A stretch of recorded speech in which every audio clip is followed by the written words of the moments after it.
علی رسولہ الکریم۔ اعتکاف کے حوالے سے کچھ فضائل اور مسائل آپ کے سامنے پیش کرنے ہیں، کیونکہ بہت سے لوگ اعتکاف میں بیٹھ چکے ہیں اور بہت سے ہو سکتا ہے بیٹھنے کی تیاری کر رہے ہیں۔ اعتکاف وہ عمل ہے جو رسول اللہ صلی اللہ علیہ وسلم نے پابندی سے فرمایا۔ جب آپ صلی اللہ علیہ وسلم کا آخری وقت تھا، عمر کا آخری حصہ تھا، تو اس میں آپ صلی اللہ علیہ وسلم پابندی سے اعتکاف فرمایا کرتے تھے۔ دنیا کی ہر قوم میں اعتکاف کی عبادت رہی ہے۔ جو بت پرست لوگ ہوتے تھے وہ فَنَظَلُّ لَهَا عَاكِفِينَ، قرآن کہتا ہے کہ وہ بھی بتوں کے سامنے جو ہے وہ ادب سے اور اس خاص قسم کی ہیئت بنا کے بیٹھ جایا کرتے تھے۔ تو جب اسلام دنیا میں آیا تو اسلام نے ہمیں بتایا کہ ہم نے اگر عبادت کے لیے اپنے آپ کو باؤنڈ کرنا ہے تو ہم صرف اللہ کے لیے کر سکتے ہیں اپنے آپ کو باؤنڈ، اور وہ بھی مسجد کے اندر۔ تو نبی صلی اللہ علیہ وسلم نے مسجد میں اعتکاف فرمایا۔ اس وقت سے لے کے آج تک امت آپ صلی اللہ علیہ وسلم کے اس عمل کو فالو کر رہی ہے۔ اس کی فضیلت کیا ہے؟ رسول اللہ صلی اللہ علیہ وسلم نے فرمایا ایک دن کا اعتکاف، بشرطے کے اخلاص کے ساتھ ہو، ایک دن کا اعتکاف آپ نے فرمایا انسان کو جہنم کی آگ سے ایسے دور کر دیتا ہے جیسے زمین اور آسمان کا جیسے فاصلہ ہے۔ تو اس عبادت کا بنیادی مقصد یہ ہے کہ انسان پورے سال دنیا کے کاموں میں مشغول رہتا ہے، وہ سال میں کچھ دن اللہ کے لیے نکالے۔ جیسے کوئی شخص ہجرت کرتا ہے اللہ کے لیے، اپنے گھر بار کو چھوڑتا ہے، تو معتکف بھی ایک نوعیت کی ہجرت کرتا ہے۔ وہ اپنے بیوی بچوں کو، اپنے اہل و عیال کو، اپنے رشتہ داروں کو چھوڑ چھاڑ کے اللہ کی گھر میں اور مسجد میں آ کے وہ پڑھ جاتا ہے۔ تو اللہ کو یہ عمل بہت محبوب لگتا ہے کہ اتنی مصروفیتوں میں جب لوگ دنیا کی گہما گہمیوں میں مبتلا ہیں، کوئی شخص میری خاطر سب کچھ چھوڑ چھاڑ کے میرے گھر میں آ کے پڑھ جاتا ہے کہ اللہ جب تک تو مجھے معاف نہیں کرے گا، جب تک تو مجھے سیدھے راستے پہ چلنے کی توفیق نہیں عطا فرمائے گا، گویا میں تیرا در چھوڑوں گا نہیں۔ تو اللہ کو یہ عمل بہت محبوب ہے، اور پچھلی امتوں میں بھی کسی نہ کسی درجے میں یہ عمل مختلف شکلوں میں مشروع رہا ہے۔ آپ صلی اللہ علیہ وسلم نے اس کی فضیلت بھی بیان کی، اور فقہائے کرام نے قرآن و سنت ہی سے اعتکاف کے مسائل بھی نکالے۔ تو اعتکاف کی سب سے بڑی فضیلت کیا ہے؟ ایک تو وہ فضیلت کہ جو حدیث میں بیان کی کہ مشرق اور مغرب میں جو فاصلہ اور آسمان اور زمین میں جو فاصلہ ہے، اتنا اللہ تعالیٰ جہنم کی آگ سے انسان کو دور کر دیتے ہیں۔ دوسری فضیلت اعتکاف کی کہ اس میں ہم آپ صلی اللہ علیہ وسلم کی ایک سنت کو فالو کر رہے ہوتے ہیں، جو کام نبی نے کیا ہم وہ کر رہے ہوتے ہیں۔ قرآن کہتا ہے لَقَدْ كَانَ لَكُمْ فِي رَسُولِ اللَّهِ أُسْوَةٌ حَسَنَةٌ، تمہارے لیے محمد صلی اللہ علیہ وسلم کے عمل میں اسوہ حسنہ، ایک اچھا نمونہ ہے، جیسے انہوں نے زندگی گزاری تم بھی ایسا کرو۔ تو نبی صلی اللہ علیہ وسلم کی سنت اس سے زندہ ہوتی ہے۔ دوسری فضیلت، تیسرا فائدہ اعتکاف میں کیا ہوتا ہے کہ آپ 10 دن جب مسجد کے ماحول میں گزارتے ہیں، مسجد کی ایک روحانیت ہوتی ہے، مسجد گناہوں سے پاک جگہ ہے، تو اس کچھ بھی نہ کریں، اس روحانیت کے اثرات آپ کے دل کے اندر جذب ہوتے ہیں، لاشعوری طور پر آپ کا دل اندر سے تبدیل ہوتا ہے۔ یہ اعتکاف کا تیسرا فائدہ۔ چوتھا فائدہ، آپ کو 10 دنوں تک باجماعت نماز پڑھنے کی توفیق ملتی ہے، آپ کو مسجد میں عبادت کی توفیق ملتی ہے، فارغ علماء کے بیانات سننے کی آپ کو توفیق ملتی ہے۔ یہ ایک بہت بڑا فائدہ ہے اعتکاف کا۔ اور سب سے بڑا فائدہ کیا، جو حدیث میں بھی منقول ہے، اور آپ صلی اللہ علیہ وسلم نے اعتکاف کی مشروعیت کی ایک وجہ یہ بھی بیان کی ہے کہ اس سے انسان کو لیلۃ القدر نصیب ہوتی ہے۔ آپ صلی اللہ علیہ وسلم لیلۃ القدر کی رات کی تلاش میں بھی اعتکاف فرمایا کرتے تھے، 10 دنوں کے لیے مسجد میں آ کے بیٹھ جایا کرتے تھے۔ تو معتکف کو یقینی طور پر لیلۃ القدر کی رات ملتی ہے، بالفرض اگر وہ سوتے ہوئے میں بھی لیلۃ القدر کی رات گزر جائے اور اس سے عبادت نہ ہو سکے، تو کم از کم اعتکاف والی عبادت تو اس کو لیلۃ القدر میں ملے گی۔ وہ قیامت کے دن یہ تو کہہ سکتا ہے اے اللہ لیلۃ القدر کی رات میں نے کوئی عبادت نہیں کی، لیکن اعتکاف والی عبادت مجھ سے ہوئی ہے، اس لیے کہ میں مسجد کے اندر موجود تھا۔ تو اعتکاف والے حضرات کو چاہیے کہ اعتکاف میں اگر آپ کچھ نہیں بھی کرتے، صرف فرض نماز پر اکتفا کرتے ہیں، تو آپ کو اعتکاف کا پھر بھی ثواب ملے گا۔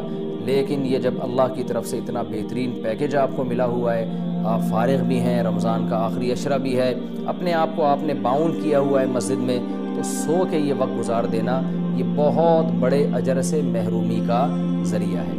اس لیے معتکف کو اپنا وقت زیادہ سے زیادہ عبادت میں، تلاوت میں، نماز میں، دعاؤں میں لگانا چاہیے۔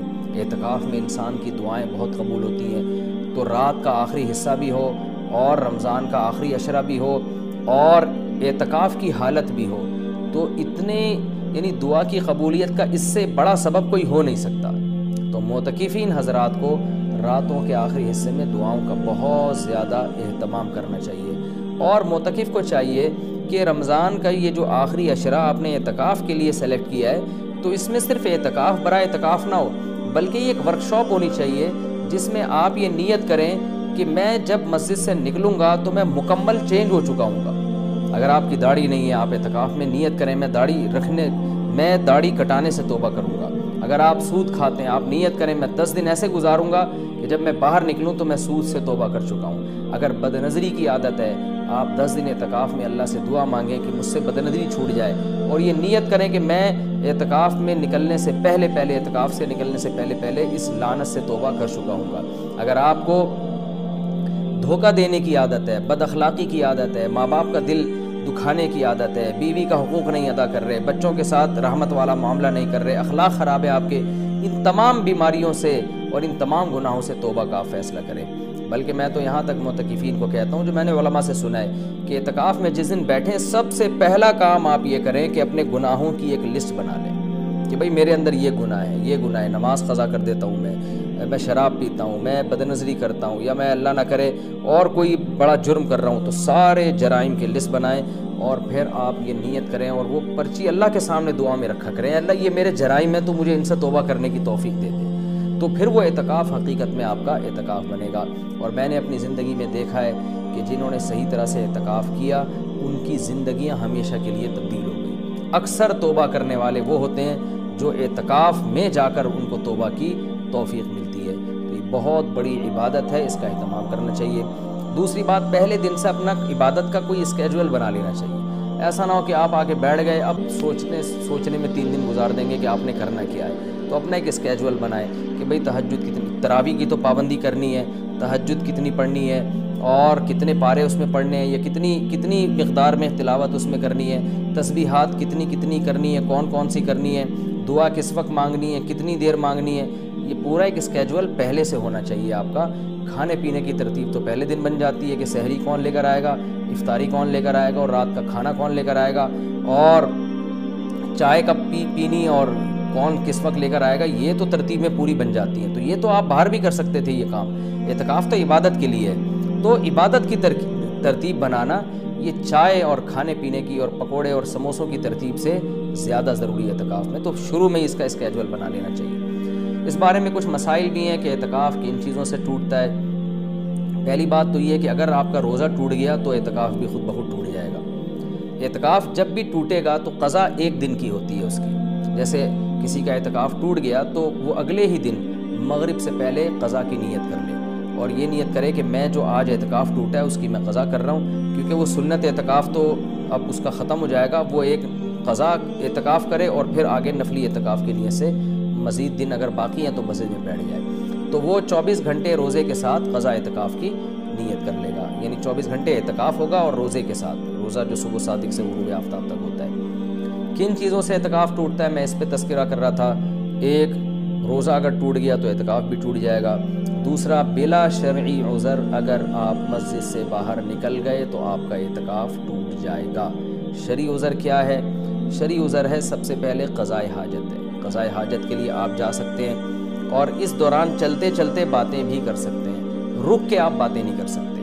آپ واش روم تک پہنچے، پتہ چلا جی واش روم کا دروازہ بند ہے، کوئی پہلے سے وہاں موجود ہے، تو آپ اس کے انتظار میں وہیں کھڑے رہ سکتے ہیں، اس سے اعتکاف نہیں ٹوٹتا۔ وہاں کھڑے کھڑے آپ کسی سے موبائل پہ بھی بات کر سکتے ہیں، آپس میں بھی بات کر سکتے ہیں۔ ہاں، بندہ باہر نکل آیا اور پھر بھی آپ موبائل پہ لگے ہوئے ہیں تو آپ کا اعتکاف ٹوٹ جائے گا، کیونکہ اب یہ آپ کا کھڑا ہونا یہ شرعی عذر کے بغیر ہے۔ وضو کے لیے آپ جا سکتے ہیں، جب آپ وضو کے لیے گئے تو نل کا کھولا آپ نے، وضو کے دوران آپ بات چیت کر رہے ہیں، اس سے اعتکاف نہیں ٹوٹے گا۔ وہ الگ بات ہے وضو کے دوران بات چیت نہیں کرنی چاہیے، لیکن اس سے اعتکاف نہیں ٹوٹے گا، کیونکہ آپ نے اس بات چیت میں الگ سے ٹائم نہیں لگایا، وضو کے دوران ہی آپ نے بات چیت کی ہے، وضو آپ نے پراپر طریقے سے کیا، اور اب آپ وہاں بیٹھے بیٹھے وضو کی دعا پڑھ رہے ہیں یا کچھ اور پڑھ رہے ہیں تو اس سے بھی اعتکاف ٹوٹ جائے گا، کیونکہ پراپر وضو کرنے کے بعد آپ پر لازم تھا کہ آپ اٹھ کے مسجد میں آئیں۔ ہاں، جلدی وضو کرنا ضروری نہیں ہے، بعض لوگ وہمی ہوتے ہیں، وہ سمجھتے ہیں میں اعتکاف سے مسجد سے باہر نکل کے وضو کروں تو بہت اسپیڈ میں کریں، ایسا کچھ بھی نہیں ہے۔ تمیز سے، آرام سے، شرافت سے، اعتدال سے آپ وضو کریں، جو پراپر طریقہ ہے وضو کرنے کا۔ جب آپ وضو میں قلی کر رہے ہیں تو اس دوران آپ ٹوتھ پیسٹ یا برش بھی کر سکتے ہیں مسواک کی نیت سے۔ ہاں، وضو کرنے کے بعد الگ سے ٹوتھ پیسٹ یا مسواک کرنے کے لیے مسجد سے باہر جانا، اس سے اعتکاف ٹوٹ جائے گا۔ وضو کے دوران وضو ہی کی نیت سے یہ کام کیا جا سکتا ہے، تو اس سے اعتکاف نہیں ٹوٹے گا۔ اسی طرح اگر کسی کے لیے گھر سے کھانے پینے کا انتظام نہیں ہو رہا، کوئی لا کے دینے والا نہیں ہے، تو وہ مجبوراً کھانا کھانے کے لیے بھی باہر جا سکتا ہے، کیونکہ یہ کھانا بھی انسان کی بنیادی ضرورتوں میں سے، آپ ہوٹل سے کھانا خریدنے کے لیے مجبوری میں جا سکتے ہیں اور لا سکتے ہیں۔ غسل کے لیے، فرض غسل کے لیے تو اعتکاف سے باہر نکلنا بالکل جائز ہے۔ سنت غسل کے لیے جو راجح قول ہے، جو دلیل کے لحاظ سے قوی ہے، اس کے مطابق سنت غسل کے لیے آپ اعتکاف کے لیے مسجد سے باہر نہیں جا سکتے، چاہے وہ جمعہ کا دن ہو یا کوئی بھی دن ہو۔ راجح قول بہرحال جمہور کا قول یہی ہے، اگرچہ کچھ علماء دوسرے قول کے بھی قائل ہیں، لیکن جو راجح قول ہے، جو جمہور کا قول ہے، جس میں فتویٰ اب تک دیا جاتا رہا ہے، وہ یہی ہے کہ آپ غسل نہیں کر سکتے۔ ہاں، یہ ضرور ہے کہ اگر آپ واش روم میں گئے اور وہاں کوئی غسل کا بھی انتظام ہے، جیسے اٹیچ باتھ روم ہوتے ہیں، تو جتنی دیر میں وضو کرنے میں ٹائم لگتا ہے، اتنی دیر میں آپ اگر غسل کر لیتے ہیں تو آپ کا اعتکاف نہیں ٹوٹے گا۔ اور ظاہر ہے یہ جب ہی ہوگا جب بغیر صابن کے آپ غسل کریں، جلدی جلدی کپڑے اتار کے بس پانی بہائیں، جتنی دیر میں وضو کرتے ہیں اتنی دیر میں، تو وضو ہی کی نیت سے آپ غسل بھی کر لیں تو پھر اعتکاف نہیں ٹوٹے گا۔ لیکن اگر آپ نے ٹائم لگا لیا تو ٹوٹ جائے گا۔ گرمیوں میں بہت بڑی پرابلم ہو جاتی ہے، پسینے کی بدبو لوگوں میں آ رہی ہوتی ہے، تو ایسے موقع پر اگر کوئی مسجد میں ایسا انتظام کر لیا جائے کہ مسجد ہی میں کوئی ایسا ٹب ہو جہاں بیٹھ کے کوئی نہا لے اور مسجد گندی نہ ہو، تو اس کی بھی گنجائش ہے، یا صرف سر دھو لے، اور سر تو دھویا جا سکتا ہے، آپ مسجد سے سر تھوڑا سا باہر کریں اور پھر کوئی شخص پانی ڈال کے یا خود ہی آپ پانی ڈال کے اپنے سر کو دھو لیں صابن سے، تو یہ بھی جائز ہے۔ پاؤں آپ کے مسجد کے اندر رہنے چاہیے، پاؤں اگر مسجد سے باہر نکل گئے تو اعتکاف ٹوٹے گا، پاؤں اگر مسجد کے اندر ہیں تو اعتکاف نہیں ٹوٹتا۔ یہ بھی اعتکاف کے کچھ بیسک مسائل تھے۔ اعتکاف کے دوران آپ کسی کے جنازے میں جانے کے لیے مسجد سے باہر جائیں گے، اعتکاف ٹوٹ جائے گا۔ کسی کی عیادت کے لیے مسجد سے باہر نکلیں گے، اعتکاف ٹوٹ جائے گا۔ لوگ کر رہے ہوتے ہیں یہ کام، جی وہ اللہ معاف فرمائے نانی کا انتقال ہو گیا، چاچا کا انتقال ہو گیا تو ہم جا رہے ہیں، تو بھائی نہیں جا سکتے آپ۔ جس کا بھی انتقال ہو گیا اس کے لیے یہیں بیٹھ کے آپ دعائے مغفرت کریں، اور ان کا جنازہ اگر وہیں آ جاتا ہے تو مسجد کے اندر بعض جگہوں پہ صفیں بنتی ہیں، جنازہ باہر رکھا جاتا ہے تو ٹھیک ہے، مسجد سے باہر آپ نہیں جا سکتے۔